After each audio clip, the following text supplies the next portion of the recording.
நஹ்மதுஹு ஸல்லி அலா ரசூலில் கரீம் அம்மா பஅத். குல்லு நஃப்ஸின் ذائقத்துல் மௌத். எல்லாம் வல்ல அல்லாஹ்வின் நல்லடியார்களே, அல்லாஹ்வுடைய தூதர் நபிகள் நாயகம் ஸல்லல்லாஹு அலைஹி வஸல்லம் அவர்கள் காட்டி தந்த அடிப்படையில் ஜனாசாவை நல்லடக்கம் செய்துவிட்டு இங்கே நாம் குழும்பி இருக்கிறோம். இந்த நேரத்தில் அல்லாஹ்வுடைய தூதர் மிகப்பெரிய ஒரு படிப்பினையை, சிந்தனையை சஹாபாக்களுக்கு மத்தியில ஊட்டியிருக்கிறார்கள். அந்த சிந்தனையை நாமும் ஏற்றிவிட்டு செல்வதற்கு கடமைப்பட்டிருக்கிறோம். அந்த அடிப்படையில் அல்லாஹ்வுடைய தூதர் நபிகளார் ஒரு நேரத்தில் ஒரு ஜனாசாவை அடக்கிவிட்டு அங்கே அமர்ந்து கொண்டிருந்த அல்லாஹ்வுடைய தூதர் நபிகளார் சொன்ன சில வார்த்தைகள் மிக முக்கியமானது. யாராக இருந்தாலும் சரி, மரணத்தை அவர்கள் அடைந்தே ஆக வேண்டும், அந்த மரணத்திலிருந்து நாம தப்பிக்க முடியாது என்பதை அல்லாஹ்வுடைய தூதர் நபிகளார் அங்கே நினைவுபடுத்தி இருக்கிறார்கள். அல்லாஹ் தன்னுடைய திருமறையில் சொல்லும்போது இறைவன் சொல்லி காட்டுகிறான், நஹ்னு கத்தர்னா பைனக்குமுல் மௌத், நாம் தான் உங்களுக்கு மத்தியில் மரணத்தை விதித்திருக்கிறோம்.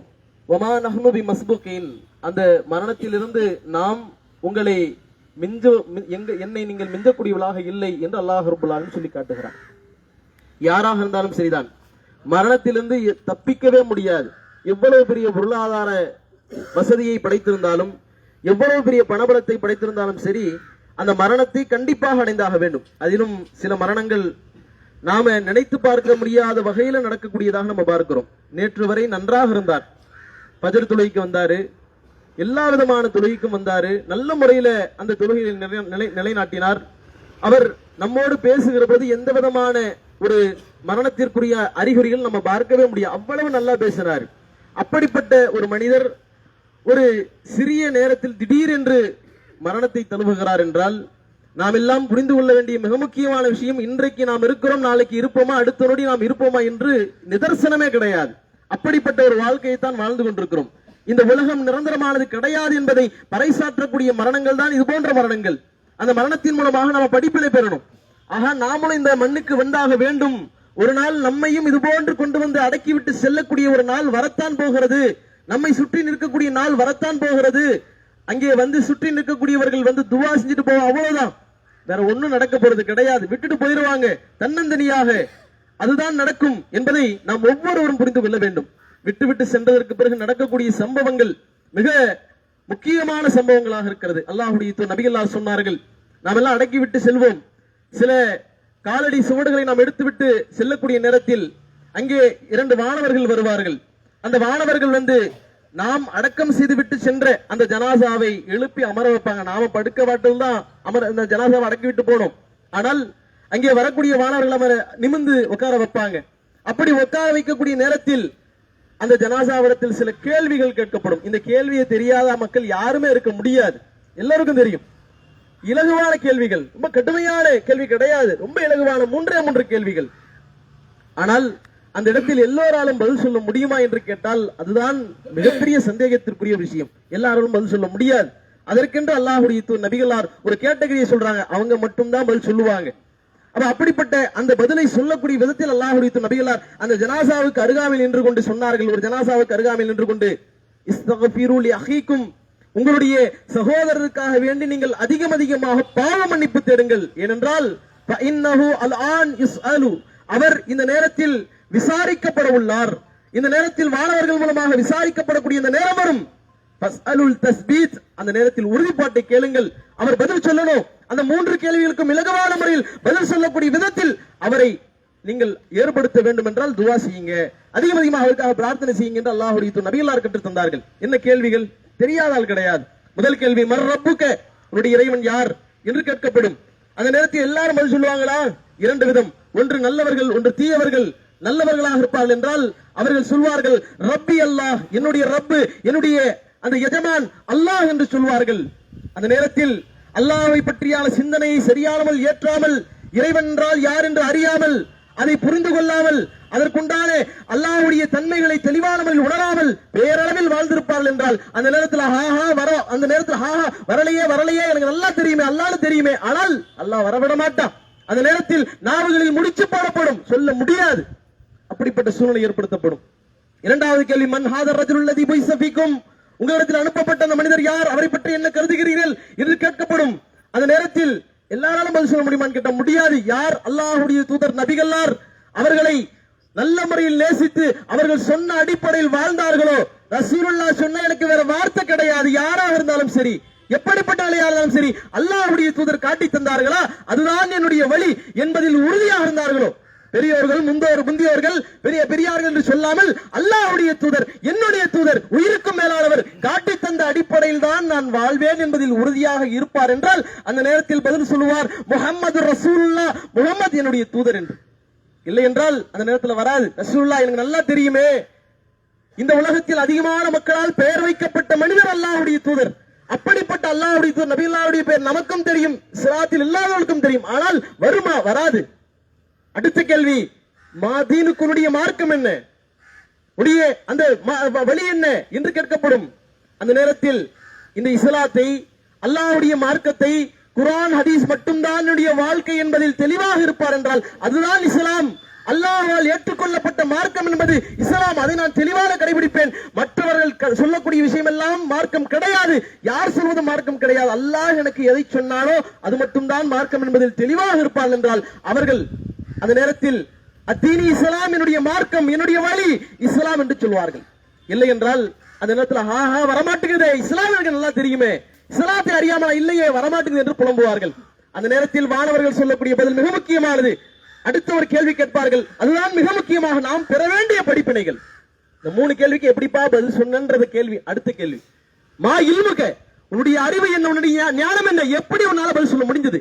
ஏன்னா அல்லாஹ் இந்த உலகத்துல படைத்திருக்க பெரும்பாலான மனிதர்களை அல்லாஹ் நரகத்திற்காக படைத்திருக்கிறான்.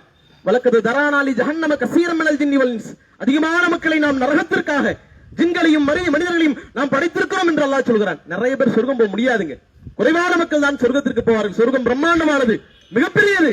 ஆனாலும் அங்கே செல்லக்கூடியவர்கள் என்னவோ குறைவான மக்கள் தான், நரகத்திற்கு தான் அதிகமான மக்கள் போவார்கள் என்று அல்லாஹ் சொல்லி இருக்கிறான்.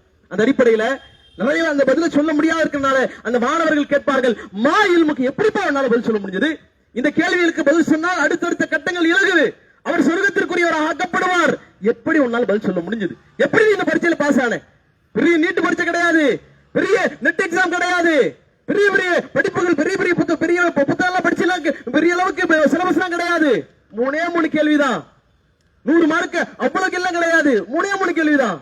எப்படி சொன்ன அப்படின்னு ஆச்சரியமா கேட்கும் பொழுது அந்த நேரத்தில் அந்த மனிதர் சொல்கிற பதில் தான் இன்றைக்கு நாம் அனைவரும் பதிய வைக்க வேண்டிய மிக முக்கியமான விஷயம். கராஅத்து கிதாப் அல்லாஹ், நான் அல்லாஹ்வுடைய வேதம் திருமறை குர்ஆனை படித்தேன், அது சொல்லக்கூடிய அடிப்படையிலுடைய வாழ்க்கையில் நான் நடைபெற்றேன், அதனால் இந்த இடத்தில் எனக்கு இந்த பதில் வருகிறது என்று சொல்வார். குர்ஆனை படிக்கணும், குர்ஆன் சொல்லக்கூடிய அடிப்படையில் நடக்கணும். அதுதான் அந்த ஜனாசா அடக்கப்படக்கூடிய நேரத்தில், நாமும் அடக்கப்படக்கூடிய அந்த சமயத்தில் நமக்கு அந்த 3 கேள்விகளை இலகுவாக்கும். இல்லை என்றால் யாரெல்லாம் அந்த கேள்விகளுக்கு பதில் சொல்ல முடியாமல் திக்குமுக்காடினார்களோ, கதறினார்களோ, பதறினார்களோ, அப்படிப்பட்ட மனிதர்களிடத்தில் அந்த மாணவர்கள் சொல்வார்கள், லா தரைத்தவல அரைத்த, நீ படிக்கவும் இல்லை, சிந்திக்கவும் இல்லை, எதுவுமே செய்யல, நீ பேரளவுல ஏதோ இப்ராஹிம் இஸ்மாயில் பேர் வச்சுக்கிட்ட, நீ வாழல அந்த மாதிரி, குர்ஆனை நீ புரட்டி பார்க்கல, குர்ஆன் சொல்லக்கூடிய அடிப்படையில் நடக்கல, அதனால் நீ படிக்கவும் இல்லை, சிந்திக்கவும் இல்லை, பெரியவர்கள், மூதாதையர்கள், ஜமாத்தார்கள் என்று போய்விட்டாய், மார்க்கத்தை விட்டு விட்டாய், குர்ஆனை விட்டு விட்டாய் என்று அந்த அடிப்படையில் அந்த நேரத்தில் மாணவர்கள் லா தரைத்தவல அரைத்த, நீ படிக்கவும் சிந்திக்கவும் இல்லப்பா அப்படின்னு சொல்லுவாங்க. யோசிச்சு பாருங்க எவ்வளவு பெரிய கை சேதம். அப்ப அந்த மாதிரி இந்த கேள்வி கேட்கப்படுகிற நேரத்தில் அந்த நேரத்தில் உறுதியாக தெளிவாக பதில் சொல்ல வேண்டும் என்றால் இந்த நேரத்தில் நாம அவருக்காக வேண்டி அதிகமாக பிரார்த்தனை செய்யணும், அதிகமாக நம்ம துவா செய்யணும். அதே நேரத்தில் நாமளும் இந்த இடத்தை அடைய போகிறோம், அதற்காக வேண்டி நம்முடைய தயாரிப்புகள் என்ன, இன்னைக்கு இருக்கிறோம் நாளைக்கு இருப்போமான்னு தெரியாது, இப்பதாங்க 40 வயசு, இப்பதாங்க 30 வயசு, இப்பதாங்க திருமணம் ஆச்சு என்றெல்லாம் இன்னைக்கு சொல்ல முடியாது, கேரண்டியே கிடையாது. எந்த விதமான ஒரு விஷயமும் இன்றைக்கு இலகுவான சின்ன சின்ன பிள்ளைகள் மரணத்தை தழுவக்கூடிய அந்த காட்சிகளை கண்களுக்கு முன்பாக பார்த்துக் கொண்டிருக்கிறோம். அதனால இன்னைக்கு பேசக்கூடிய நான் அடுத்து இருப்பனா அப்படிங்கிற நிதர்சனம் கிடையாது. அதனால நம்முடைய நல்ல அமல்களை நாம் அதிகப்படுத்திக் கொள்ள வேண்டும். மறுமைதான் நிலையானது, வல்லாஹிரத்து கைரும் வஅபகா, நாளை மறுமை இருக்கிறதே அதுதான் சிறந்தது, அதுதான் நிலையானது. இந்த உலகம் அழியக்கூடியது, ஒரு நாள் முடியக்கூடியது. அப்படிப்பட்ட இந்த உலகத்திற்காக வேண்டி அதிகமாக ஆசைப்படாமல், அதிகமாக உலகத்தை நோக்கி ஓடாமல், அல்லாஹ்விற்காக, அல்லாஹ்வுடைய மார்க்கத்திற்காக அதிகமாக செலவு செய்யுங்க. இறந்து போனவர் அதிகமாக மார்க்க பணிகளில் ஈடுபட்டவர், நிறைய மார்க்கம் என்று சொல்லப்பட்டால், ஏதாவது ஒரு பயான் நல்ல நிகழ்ச்சிகள் வைக்கலாம் என்று சொல்லப்பட்டால் எந்த தடையும் இல்லாமல் உடனடியாக செய்வோம் என்று அதற்காக வேண்டி நிறைய அவருடைய முயற்சிகளை எடுத்தவர் எடுத்த மனிதர் அவர். அப்படிப்பட்ட அந்த மாதிரியான நிறைய நம்முடைய அந்த மார்க்க நிகழ்ச்சிகள், மார்க்க விஷயங்களை அதிகமாக அமைத்துக் கொள்ள வேண்டும். நல்ல அமல்களில் அதிகமாக ஈடுபட்டுக் கொள்ள வேண்டும். மார்க்கத்திற்கு அதிகமாக நம்முடைய செயல்பாடுகளை அமைத்துக் கொள்ள வேண்டும். அல்லாஹ்வுடைய நபிகளார் எச்சரித்தார்கள், அக்ஸிரு திக்ர ஹாதிமில் லத்தாத்தில் மவுத். மக்களே, உலகம் போயிட்டு இருக்கிறீங்க, உலகம் சாஞ்சிட்டு இருக்கிறீங்க. புரிந்து கொள்ளுங்கள், உங்களை உலகத்தை விட்டும் நாளை மறுமை இருக்கிறது, மறுமைதான் நிலையானது என்று உணர்த்தக்கூடிய மிகப்பெரிய பாடம் இந்த மவுத். அந்த மவுத்தை நினைவு கூறுங்க, மவுத்தை நினைச்சு பாருங்க.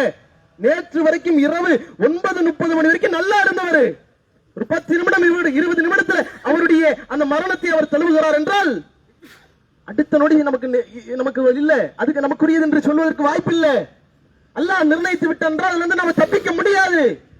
அந்த மரணத்தை நாம் எதிர்கொண்டுதான் ஒவ்வொருவரும் பயணித்துக் கொண்டிருக்கிறோம்.